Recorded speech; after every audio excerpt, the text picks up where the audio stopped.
मुरली अमृत की धारा है धारा, जो देती दुखों से किनारा।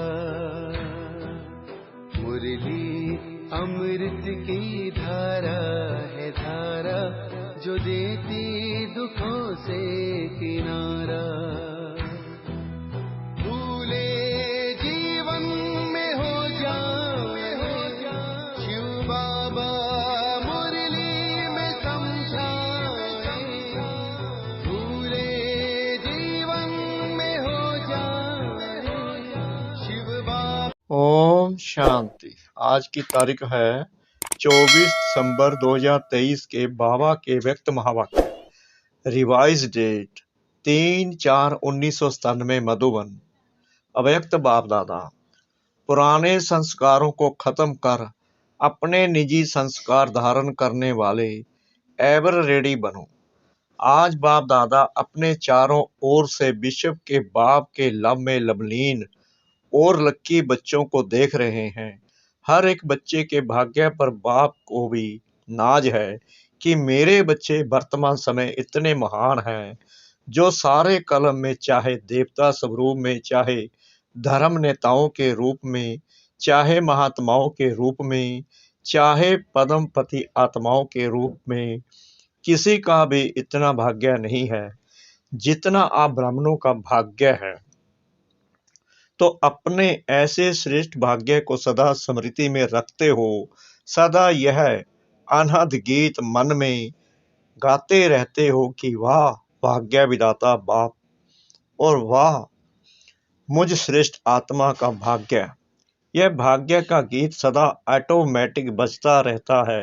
बाप बच्चों को देख देख सदा हर्षित होते हैं, बच्चे भी हर्षित होते हैं, लेकिन कभी कभी बीच में अपने भाग्य को इमर्ज करने की बजाय मर्ज कर देते हैं।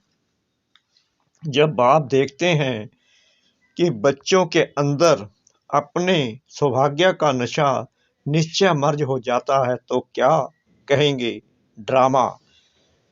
लेकिन बाप दादा सभी बच्चों को सदा ही भाग्य के स्मृति स्वरूप देखने चाहते हैं। आप भी सभी चाहते यही हैं, लेकिन बीच में आ जाता है, किसी से भी पूछो तो सब बच्चे यही लक्ष्य रख करके चल रहे हैं कि मुझे बाप समान बनना ही है।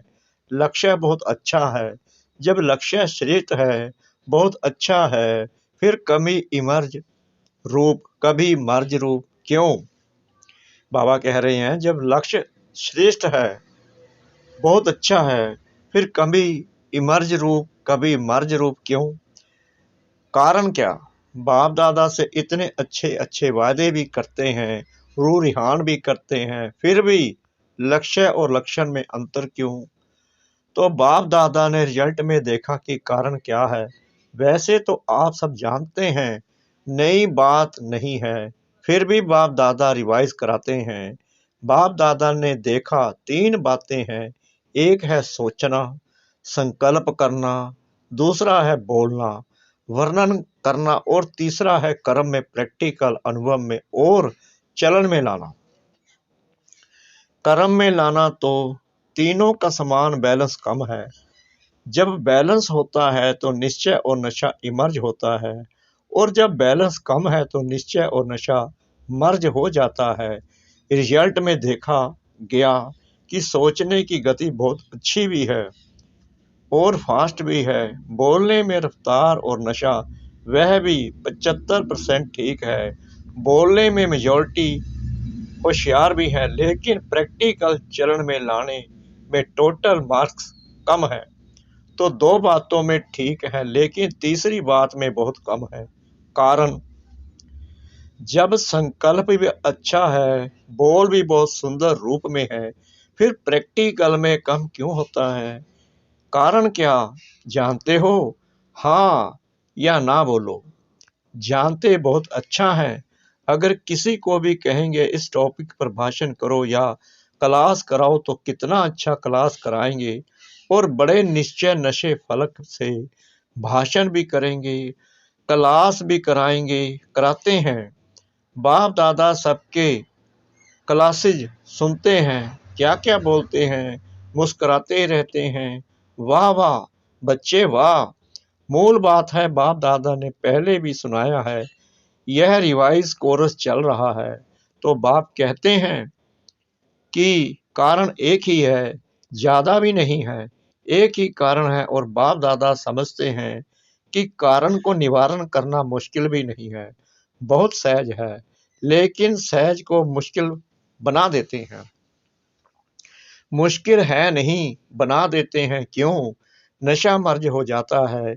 एक ही कारण है, जो भी धारणा की बातें सुनते हो, करते भी हो, चाहे शक्तियों के रूप में, चाहे गुणों के रूप में, धारणा की बातें बहुत अच्छी अच्छी करते हो, इतनी अच्छी करते हो जो सुनने वाले चाहे अज्ञानी चाहे ज्ञानी सुनकर बहुत अच्छा कहकर खूब तालियां बजाते हैं। बहुत अच्छा कहा, लेकिन कितनी बार लेकिन आया। यह लेकिन ही बिगड़ डाल देता है। लेकिन शब्द समाप्त होना अर्थात बाप समान समीप आना, और बाप के समीप आना अर्थात समय को समीप लाना। लेकिन अभी तक लेकिन शब्द कहना पड़ता है। बाप को अच्छा नहीं लगता, लेकिन कहना ही पड़ता है। तो कारण क्या? जो भी कहते हो धारण भी करते हो, धारणा के रूप से धारण करते हो, और वह धारणा किसकी थोड़ा समय किसकी ज्यादा समय भी चलती है, लेकिन धारणा प्रैक्टिकल में सदा बढ़ती चले। उसके लिए यही मुख्य बात है कि जैसे द्वापर से लेकर अंतिम जन्म तक जो भी अवगुण व कमजोरियां हैं, उसकी धारणा संस्कार रूप में बन गई है, और संस्कार बनने के कारण मेहनत नहीं करना पड़ता। छोड़ना भी चाहते हैं, अच्छा नहीं लगता है, फिर भी कहते हैं क्या करें, मेरा संस्कार ऐसा है। आप बुरा नहीं मानना, मेरा संस्कार ऐसा है। संस्कार बना कैसे? बनाया तभी तो बना ना। तो जब द्वापर से ये उल्टे संस्कार बन गए, जिससे आप समय पर मजबूर भी होते हो, फिर भी कहते हो क्या करें, संस्कार है। तो संस्कार सहज ना चाहते हुए भी प्रैक्टिकल में आ जाते हैं ना। किसी को क्रोध आ जाता है, थोड़े समय के बाद कहते हैं आप बुरा नहीं माना, मेरा संस्कार है। क्रोध को संस्कार बनाया, अवगुण को संस्कार बनाया, और गुणों को संस्कार क्यों नहीं बनाया है? जैसे क्रोध अज्ञान की शक्ति है, और ज्ञान की शक्ति शांति है, सहन शक्ति है, तो अज्ञान की शक्ति क्रोध को बहुत अच्छी तरह से संस्कार बना लिया है, और यूज भी करते रहते हो, फिर माफी भी लेते रहते हो। माफ कर देना, आगे से नहीं होगा, और आगे और ज्यादा होता है। कारण क्योंकि संस्कार बना दिया है। तो बाप दादा एक ही बात बच्चों को बार बार सुनाते हैं कि अभी हर गुण को, हर ज्ञान की बात को संस्कार रूप में बनाओ। ब्राह्मण आत्माओं के निजी संस्कार कौन से हैं? क्रोध या सहन शक्ति? कौन सा है? सहन शक्ति। शांति की शक्ति यह है ना। तो अब गुणों को तो सहज ही संस्कार बना दिया, कूट कूट कर अंदर डाल दिया है, जो ना चाहते भी निकलता रहता है। ऐसे हर गुण को अंदर कूट कूट कर संस्कार बनाओ। मेरा निजी संस्कार कौन सा है, ये सदा याद रखो। वह तो रावण की जायदाद संस्कार बना दिया, पराए माल को अपना बना लिया। अब बाप के खजाने को अपना बनाओ। रावण की चीज को संभाल कर रखा है, और बाप की चीज को गुम कर देते हो क्यों? रावण से प्यार है, रावण अच्छा लगता है, या बाप अच्छा लगता है?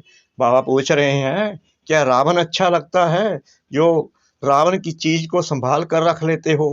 बाप अच्छा नहीं लगता? कहेंगे तो सभी बाप अच्छा लगता है, यही मन से कह रहे हैं ना। लेकिन जो अच्छा लगता है, उसकी बात निश्चय की सिहाई से दिल में समा जाती है। जब कोई रावण के संस्कार के वश होते हैं, और फिर भी कहते रहते हैं बाबा आपसे मेरा बहुत प्यार है, बहुत प्यार है, बाप पूछते हैं कितना प्यार है, तो कहते हैं आकाश से भी ज्यादा।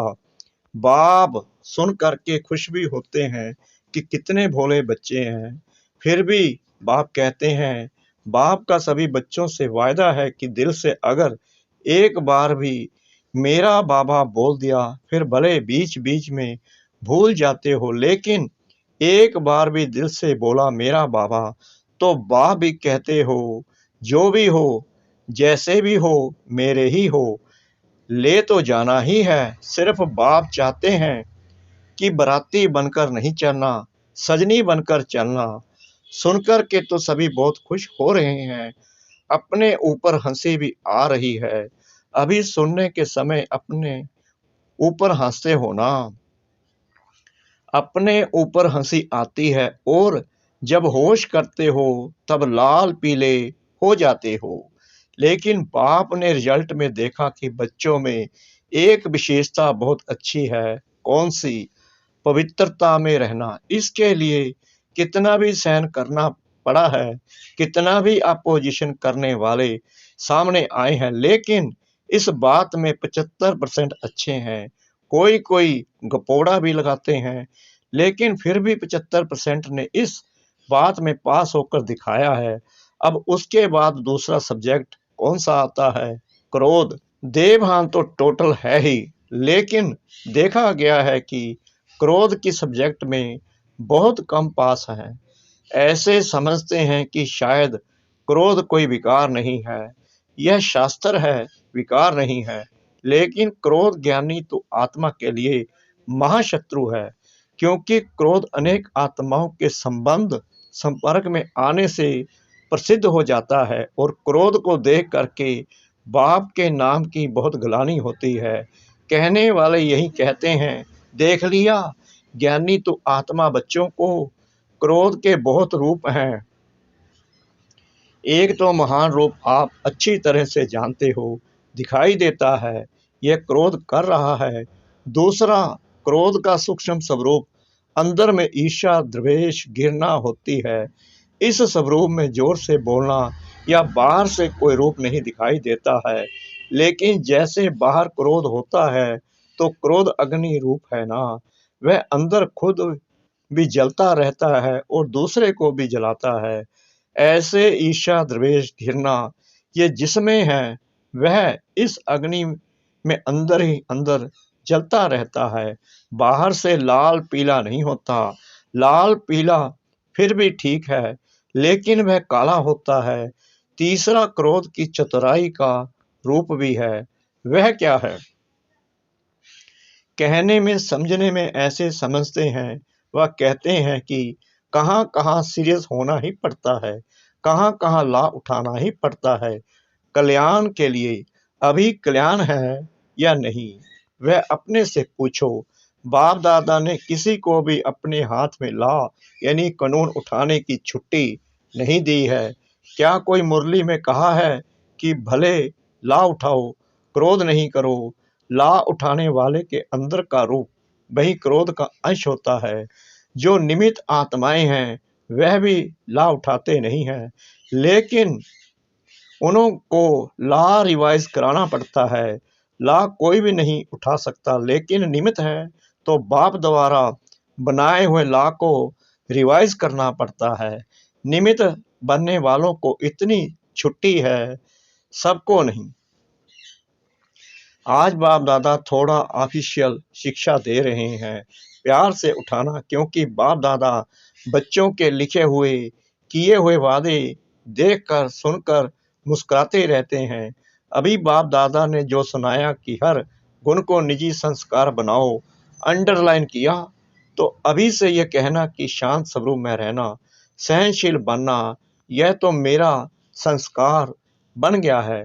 फिर बाप दादा जब मिलन मनाने आए तो इसे अपना निजी संस्कार बनाकर बाप दादा के आगे इन 5-6 मास में दिखाना, इसलिए आज रिजल्ट सुना रहे हैं। क्रोध की रिपोर्ट बहुत आती है, छोटा बड़ा भिन्न भिन्न रूप से क्रोध करते हैं। अभी बाप दादा ज्यादा नहीं खोलते हैं, लेकिन कहानियां बहुत मजे की हैं, इसलिए आज से क्रोध को क्या करेंगे विदाई देंगे। सभी ने ताली बजाई। देखो, ताली बजाना बहुत सहज है, लेकिन क्रोध की ताली नहीं बजेगी। बाप दादा अभी यह बार बार सुनने नहीं चाहते हैं, फिर भी रहम पड़ता है तो सुन लेते हैं। तो अब से यह नहीं कहना कि बाबा वायदा तो किया लेकिन फिर आ गया, क्या करें, चाहते नहीं हैं, आ जाता है। आप ही माया को समझा दो, क्रोध को समझा दो, तो यह पुरुषार्थ भी बाप करे और प्रारब्ध बच्चे लेंगे। यह भी मेहनत बाप करे तो ऐसा वायदा नहीं करना जो फिर 5 मास के बाद रिजल्ट देखें। भले आप बताओ नहीं बताओ, बाप के पास तो पहुंचती है। ऐसी रिजल्ट ना हो, क्या करें, हो जाता है। सरकमस्टेंस ऐसे आते हैं। बात बहुत बड़ी हो गई ना। बाप को भी समझाने की कोशिश करते हैं, बड़े होशियार हैं। कहते हैं बाबा छोटी मोटी बातें हम पार कर लेते हैं, यह बात ही बड़ी थी ना। अभी दोष किस पर रखा, बात पर। और बात क्या करती है, आई और गई। 5000 वर्ष के बाद फिर बात आएगी। जो 5000 वर्ष के बाद बात आनी है उस पर दोष रख देते हैं। ऐसे नहीं करना, क्या करूं, यह संकल्प मैं भी नहीं लाना। बाप दादा क्रोध के लिए क्यों विशेष कह रहा है, क्योंकि अगर क्रोध को आपने विदाई दे दी तो इसमें लोभ इच्छा सब आ जाता। लोभ सिर्फ पैसे और खाने का नहीं होता, भिन्न भिन्न प्रकार की, चाहे ज्ञान की चाहे अज्ञान की कोई भी इच्छा, यह भी लोभ है। तो क्रोध को खत्म करने से लोभ सत्य खत्म होता जाएगा, अहंकार भी खत्म हो जाएगा। अभिमान आता है ना, मैं बड़ा, मैं समझदार, मैं जानता हूँ ये क्या, अपने को समझते हैं तब क्रोध आता है। तो अभिमान और लोभ यह भी साथ साथ विदाई ले लेंगे। इसलिए बाप दादा विशेष लोभ के लिए ना कह करके क्रोध को अंडरलाइन करा रहा है। तो संस्कार बनाएंगे। अभी सब हाथ उठाओ और सबका फोटो निकालो। यानी सबने हाथ उठाया, अभी थोड़ी सी मुबारक देते हैं, बहुत नहीं। और जब फिर से रिजल्ट देखेंगे, फिर वतन के देवताएं भी, स्वर्ग के देवताएं भी आपके ऊपर वाह वाह के पुष्प गिराएंगे। आज से हर एक अपने में देखे, दूसरे का नहीं देखना। दूसरे की यह बातें देखने के लिए मन की आंख बंद करना। ये आंखें तो बंद कर नहीं सकते ना, लेकिन मन की आंख बंद करना। दूसरा करता है या तीसरा करता है, मुझे नहीं देखना है। बाप इतना भी फोर्स देकर कहते हैं कि अगर कोई बिरला महारथी भी कोई ऐसी कमजोरी करे तो भी देखने के लिए और सुनने के लिए मन को अंतर्मुखी बनाना। हंसी की बात सुनाए। बाप दादा आज थोड़ा स्पष्ट सुना रहे हैं, बुरा तो नहीं लगता है। अच्छा, एक और भी स्पष्ट बात सुनाते हैं। बाप दादा ने देखा है कि मेजॉरिटी समय प्रति समय, सदा नहीं, कभी कभी महारथियों की विशेषता को कम देखते और कमजोरी को बहुत गहराई से देखते हैं और फॉलो करते हैं। एक दो से वर्णन भी करते हैं कि क्या है, सबको देख लिया है। महारथी भी करते हैं, हम तो हैं ही पीछे। अभी महारथी जब बदलेंगे ना तो हम बदल जाएंगे। लेकिन महारथियों की तपस्या, महारथियों के बहुत काल का पुरुषार्थ उन्हों को एडिशन मार्क्स दिलाकर भी पास विद ऑनर कर लेती है। आप इसी इंतजार में रहेंगे कि महारथी बदलेंगे तो हम बदलेंगे, तो धोखा खा लेंगे। इसलिए मन को अंतर्मुखी बनाओ, समझा। यह भी बाप दादा बहुत सुनते हैं, देख लिया देख लिया। हमारी भी तो आंखें हैं ना, हमारे भी तो कान है ना, हम भी बहुत सुनते हैं। लेकिन महारथियों से इस बात में रीस नहीं करना। अच्छाई की रेस करो, बुराई की रीस नहीं करो, नहीं तो धोखा खा लेंगे। बाप को तरस पड़ता है क्योंकि महारथियों का फाउंडेशन निश्चय अटूट अचल है। उसकी दुआएं एक्स्ट्रा महारथियों को मिलती हैं। इसलिए कभी भी मन की आंख को इस बात के लिए नहीं खोलना बंद रखो, सुनने की बजाय मन को अंतर्मुखी रखो। समझा? चारों ओर के सर्व बाप दादा के लवलीन आत्माएं, सर्व बाप के सेवाधारी आत्माएं, सर्व सहज प्रसाद को अपनाने वाली श्रेष्ठ आत्माएं, सदा बाप समान बनने के लक्ष्य और लक्षण को समान बनाने वाली बाप के समीप आत्माओं को बाप दादा का बहुत बहुत याद, प्यार और नमस्ते। अच्छा, मीठे मीठे सिकना के बच्चों प्रति माता पिता बाप दादा का याद, प्यार और गुड मॉर्निंग। रूहानी बाप की रूहानी बच्चों को नमस्ते। हम रूहानी बच्चों की रूहानी बाप दादा को श्रद्धा भरी, प्रेम भरी नमस्ते।